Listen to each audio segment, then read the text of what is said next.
Halo semuanya, perkenalkan nama lengkap saya Gabriela Cynthia Lahur, biasa disapa Cynthia.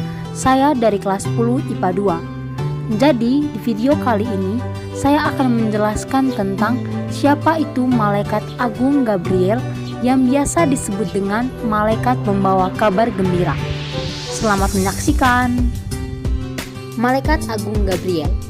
Gabriel merupakan malaikat atau utusan untuk menerangkan atau menyampaikan firman dari Tuhan Allah kepada manusia yang muncul dalam Alkitab Ibrani dan Perjanjian Lama di Alkitab Kristen kepada Daniel, serta dalam Perjanjian Baru di Alkitab Kristen kepada Imam Zakaria, ayah Yohanes Pembaptis, dan kepada Maria yang melahirkan Yesus Kristus.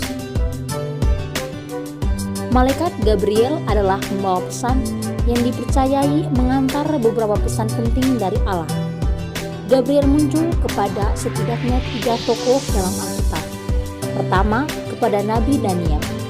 Dalam kitab Daniel, bab 8 ayat 16, kemudian kepada Imam Zakaria untuk bernubuat dan menyatakan kelahiran Yohanes Pembaptis dalam Alkitab Lukas, bab 1 ayat 19, dan akhirnya kepada perawan Maria untuk memberitahunya bahwa ia akan mengandung seorang putra dalam Alkitab Lukas bab 1 ayat 16 sampai 38. Arti dari nama Gabriel adalah Allah itu hebat, dan sebagai malaikat memberita ialah yang mengungkapkan bahwa juru selamat harus dipanggil Yesus.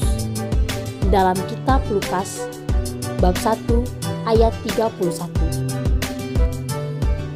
Pertama kali kita mendengar tentang Gabriel, ia menyatakan diri kepada Daniel setelah nabi tersebut mendapatkan suatu penglihatan. Peran Gabriel adalah menjelaskan arti penglihatan tersebut kepada Daniel. Dalam kitab Daniel, bab 8 ayat 16. Penampilan Gabriel seperti manusia. Dalam kitab Daniel, bab 8 ayat 15, bab 9 ayat 27. Ketika Gabriel mengunjungi Daniel untuk 2 kalinya, ia datang.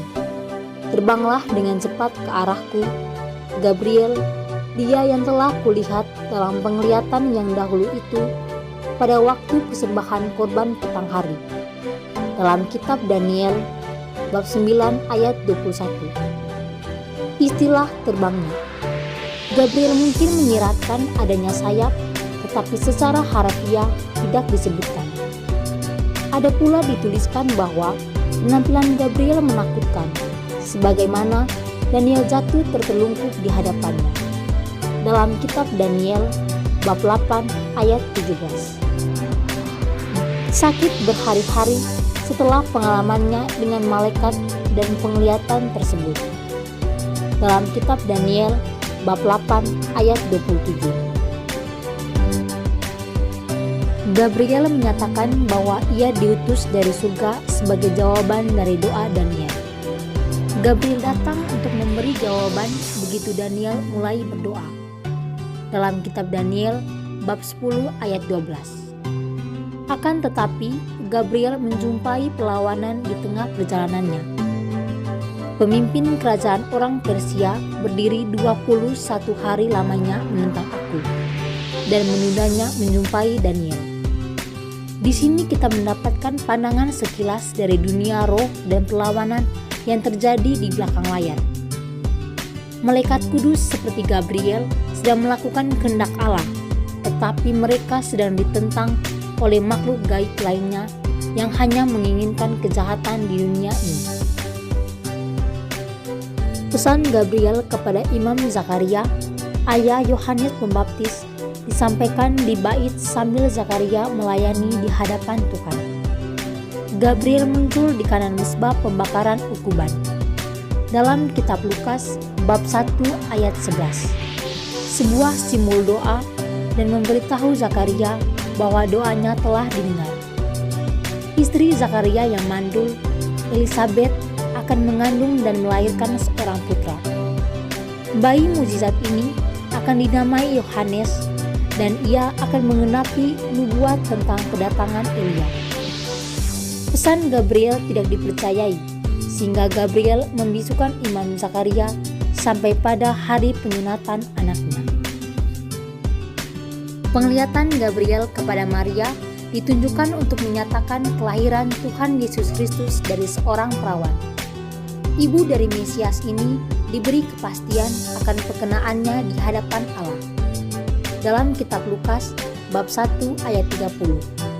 Dan diberitahu bahwa putranya akan mengenapi perjanjian Daud. Ia akan menjadi besar dan akan disebut anak Allah yang maha tinggi. Dan Tuhan Allah akan mengaruniakan kepadanya tahta Daud, bapa leluhurnya, dan ia akan menjadi raja atas kaum keturunan Yakub sampai selama-lamanya, dan kerajaannya tidak akan berkesudahan. Sebagai respon Maria bertanya, bagaimana hal itu bisa terjadi karena ia masih seorang perawan? Kemudian malaikat Gabriel menjawab, bahwa pembuahan itu akan diakibatkan oleh karya Roh Kudus, sehingga anak yang akan kau lahirkan itu akan disebut kudus, anak Allah. Di dalam ketiga kali ia muncul, Gabriel disambut oleh ketakutan. Ia harus memulai percakapannya dengan kata-kata hiburan dan dukungan kepada Daniel, Zakaria, dan Maria. Ialah mungkin bahwa Gabriel jugalah yang membawa pesan kepada Yusuf di dalam Matius.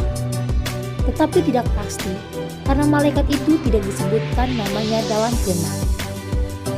Yang kita ketahui adalah malaikat Gabriel adalah salah satu malaikat Allah yang baik dan kudus. Ia mempunyai posisi yang mulia sebagai malaikat yang berdiri di hadapan Allah. Dalam Injil Lukas bab 1 ayat 19. Ia dipilih untuk membawa pesan penting, kasih dan kenanan Allah kepada individu yang telah dipilih untuk menjadi bagian dari rencananya. Demikianlah tadi penjelasan tentang Malaikat Agung Gabriel. Semoga hal ini bisa menambah wawasan iman Anda. Terima kasih.